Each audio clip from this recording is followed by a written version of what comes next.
चलिए फ्रेंड्स, हम लोगों ने अब तक जो काम किया रिग्रेशन में वो था कि हम regression equation y on x determine करते हैं, मतलब y cap equals to a plus bx, ये वैल्यू मतलब ये इक्वेशन डिजाइन करते हैं और x की कोई वैल्यू के अगेंस्ट y का एस्टिमेशन भी करते हैं।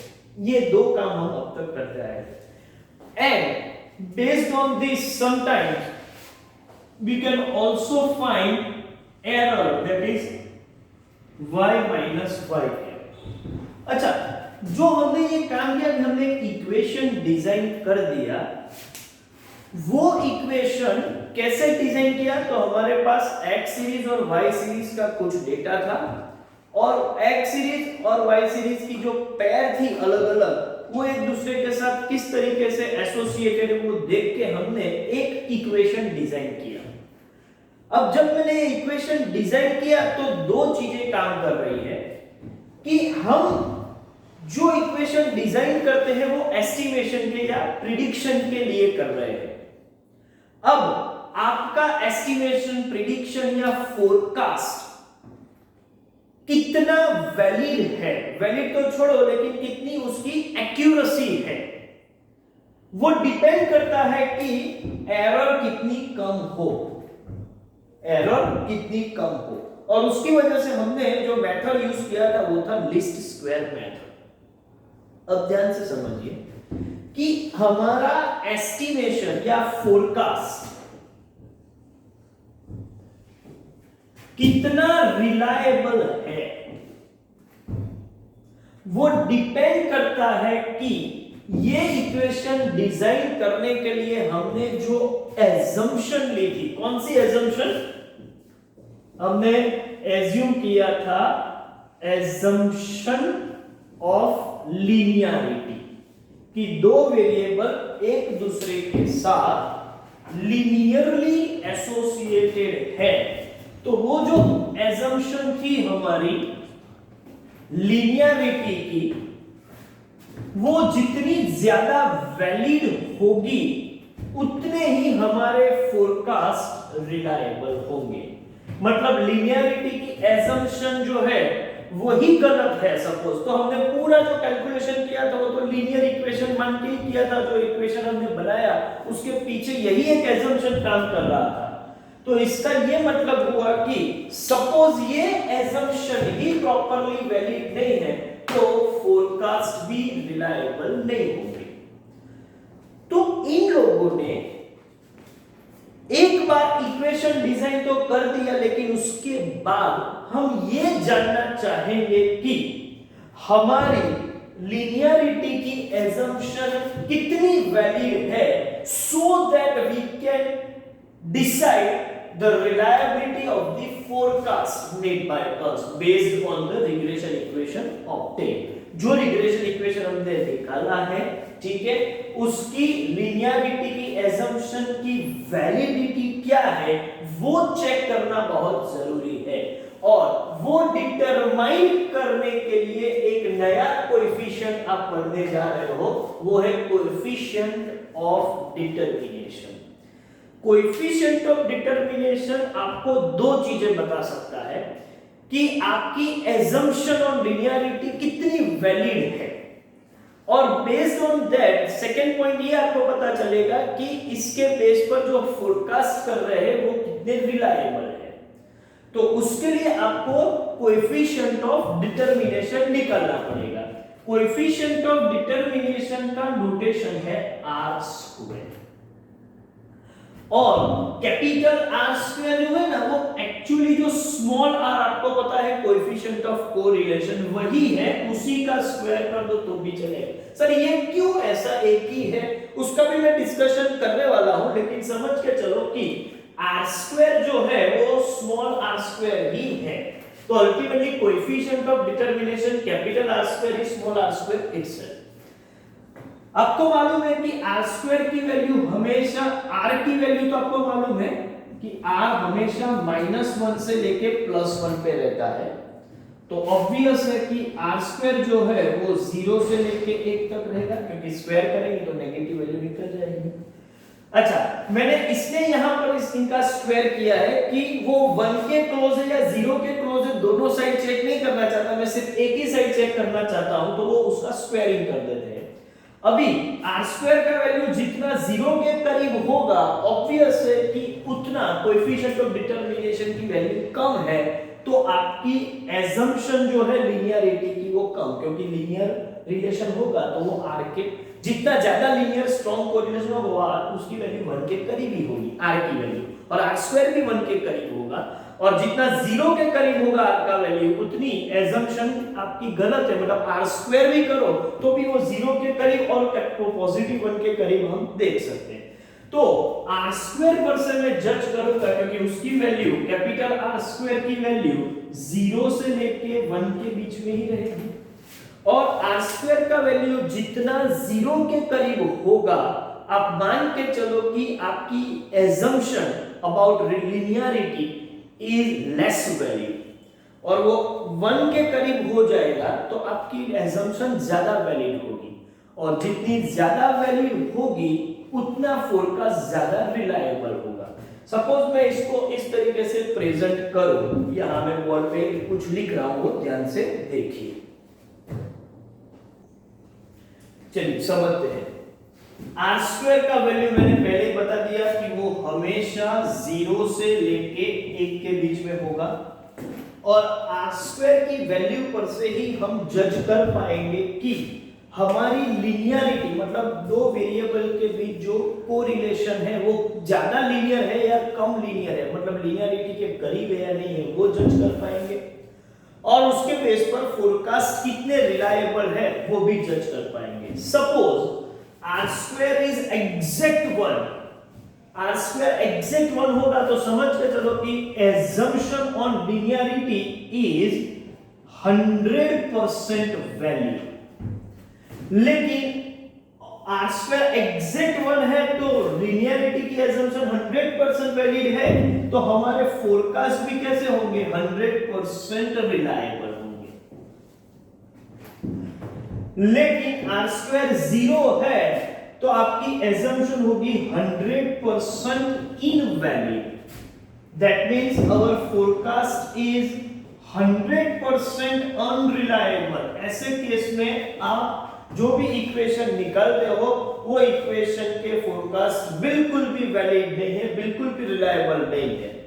ओके, तो जितना 1 के करीब होगा, जैसे R square is close to 1 नहीं है, 1 होगा तो 100% वैलिड, लेकिन क्लोज टू 1 है तो आप बोल सकते हो कि यस कंसीडरेबली वैलिड है, आपकी एजम्पशन कंसीडरेबली वैलिड है, और फोरकास्ट भी आप बोल सकते हो कि कंसीडरेबली रिलायबल है, और आर स्क्वायर क्लोज टू 0 होगा तो आपकी एजम्पशन जो है वो कंसीडरेबली इनवैलिड मानी जाएगी, ठीक है, और फोरकास्ट भी कंसीडरेबली अनरिलायबल होंगे।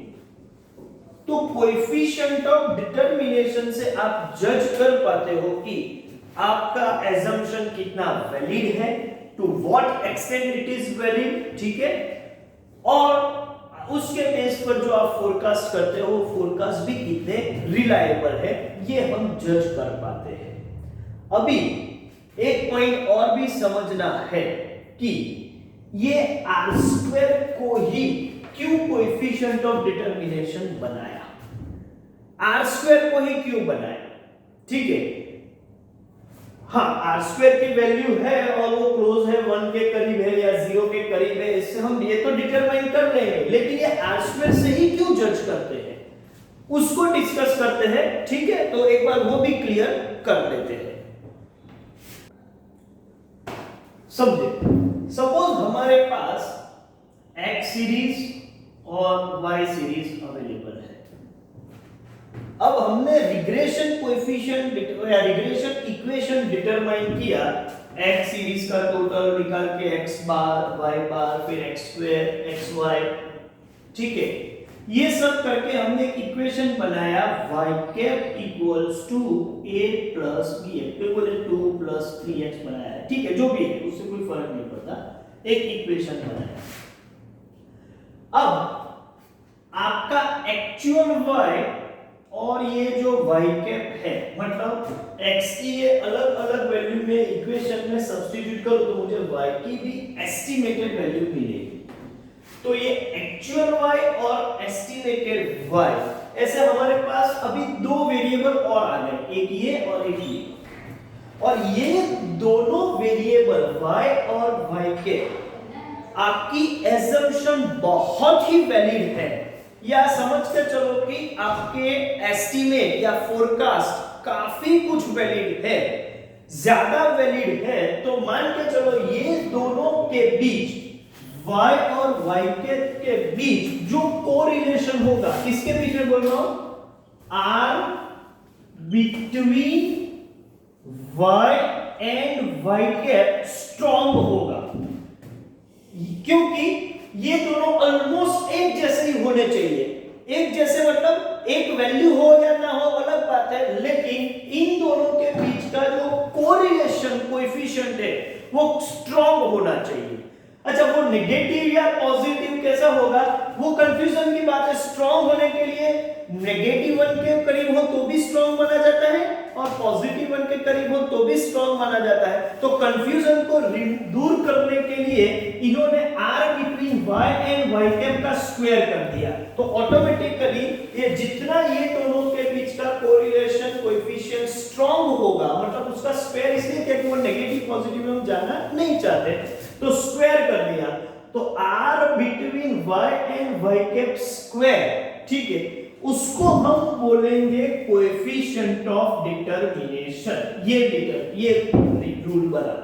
रूल क्यों ये बना, क्योंकि ये दोनों वेरिएबल, ये एक्चुअल है, ये एस्टिमेटेड है। एक्चुअल और एस्टिमेटेड एक दूसरे के साथ क्लोजली एसोसिएटेड होंगे, उनके बीच स्ट्रॉन्ग कोरिलेशन होगा, तो आप मान सकते हो कि एजम्पशन या फिर फोरकास्ट जो है वो एक दूसरे के करीबी है, स्ट्रॉन्ग कोरिलेशन है। तो सही बात है, ये दोनों वेरिएबल के बीच का जो कोरिलेशन है वो स्ट्रॉन्ग होगा, तो आपकी assumption on linearity as well as आपका फोरकास्ट ज्यादा वैलिड होंगे। और ये स्ट्रॉन्ग नहीं होगा, ये वीक होगा, तो आपके फोरकास्ट इनवैलिड होंगे या अनरिलायबल होंगे, वो तो बिल्कुल सीधी बात है। लेकिन इनके बीच का y और y कैप के बीच का कोरिलेशन कोएफिशिएंट, और नेगेटिव साइड भी स्ट्रॉन्ग हो सकता है, पॉजिटिव साइड भी स्ट्रॉन्ग हो सकता है, तो वो साइन को इग्नोर करने के लिए यहां पर हमने उसका स्क्वायर कर दिया। तो एक ही साइन 0 के करीब आएगा या 1 के करीब आएगा, उस हिसाब से आप जा सकते। अच्छा, अब हुआ क्या कि r between y and y cap का मतलब है y and a plus bx, क्योंकि y कैप का मतलब ही a प्लस bx, ये रहा। तो r between y and a plus bx, और उसका स्क्वायर करो तो भी वही r स्क्वायर माना जाएगा। और इससे मैं आगे बढ़ूं तो r between y and x ही बोल दूं मैं तो, क्योंकि a प्लस bx मतलब x को मैंने b से मल्टीप्लाई किया और a ऐड किया, उसको मैं बोलता हूं change of origin and change of square. और r की value coefficient of correlation is independent of change of origin and scale. तो y and a plus bx का r निकालो या y एंड x का r निकालो, कोई फर्क नहीं पड़ेगा, क्योंकि correlation coefficient is independent of change of origin as well as change of scale. तो मुझे a प्लस bx लिखने के बजाय मैं सिर्फ x लिखूं तो भी चलेगा। और r between y and x तो आपका r ही है, जो नॉर्मल xy या yx आप लिख सकते थे, तो r का ही अल्टीमेटली स्क्वायर हुआ।